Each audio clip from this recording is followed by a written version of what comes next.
Okay, so another part of my van update is I had to think about, if I decide to go camping when it's still a little bit cool out, like my husband and I, our first van camping experience, it was March. It was our anniversary. It was the end of March. And the day we got there, it was nice and sunny. It was warm. I think it was like up in the 60s. It was beautiful weather. Um, but the next day, that morning was a rude awakening. It was cold. It might have been even 30 degrees. I'm not sure.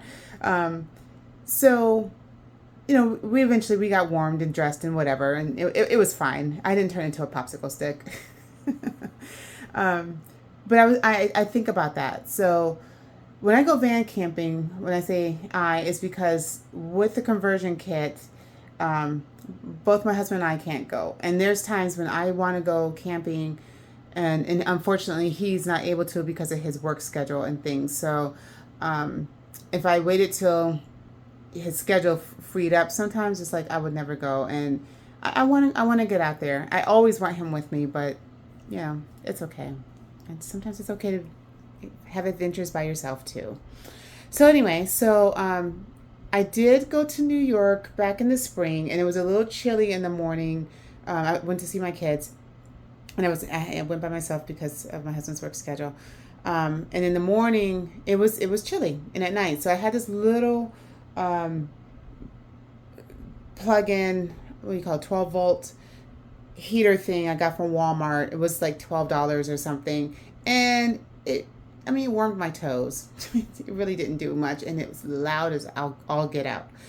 So I went on Amazon and I put in portable heater, and I did not want to get anything that required fuel. And I know that you can get those, especially if you're boondocking, that sort of thing. I am not there with boondocking at this point in my life, and I'm okay with that.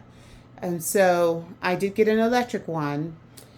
So when I'm at a campsite, I always opt for electricity and water hookups. Even if I'm in my van, it doesn't matter. That's what I want, so that I can use things like my heater and other amenities that I have with me. So this heater, actually, pretty much as soon as I turned it on, started to warm up a little space of my office. Now, my office, because I don't want to, yeah, please ignore the mess. Let me just turn my camera. You can't see it. My office space is messy. I don't work in here. At this point, it's kind of like a little extra storage room.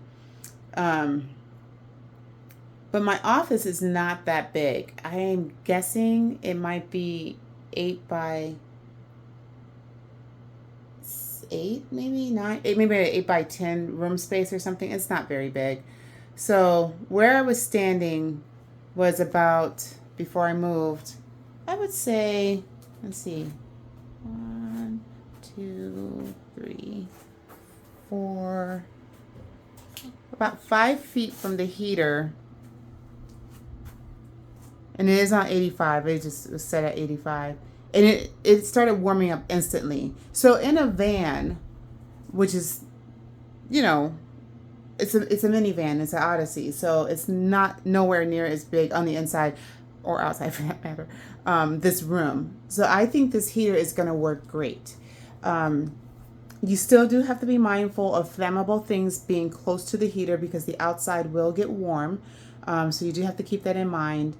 Um, I I'm trying to be mindful of what I'm packing, and I have an idea where I will use it, like where it will sit away from anything that's potentially flammable. And I'll be in the van when it's on and in use, to warm me up. So when I need it. So this was not really expensive. I think it might have been $30. I'd have to go back and look at my thing, but I'm sorry. Like I have the video pointed somewhere else. I'm so sorry. So anyway, it's called a Drio. Okay, and it does have. See if you can see it because it's all kind of blended in. It does have power buttons and things on the top. So that's the power. You can see it is at 85, but you can decrease it there, increase it there.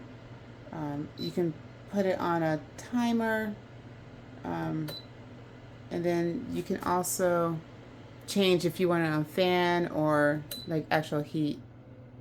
You can hear that. I don't know if you heard that. So I'm actually going to turn it off, and it counts down 30 seconds when you hit the power button. And I'm going to let that cool off before I move it. I don't need it today anyway. I should not need it next week when I go on my camping trip. But I might take it just in case because I'm going to be kind of up in the mountains. So it might be a little cool in the morning. So we'll see. We'll see how it goes. I did order a portable air conditioner. I'm hoping that comes today. Now that I will try in my van and see how it goes and see if it will if it will cool the van space off well enough or not. All right. Thanks for watching.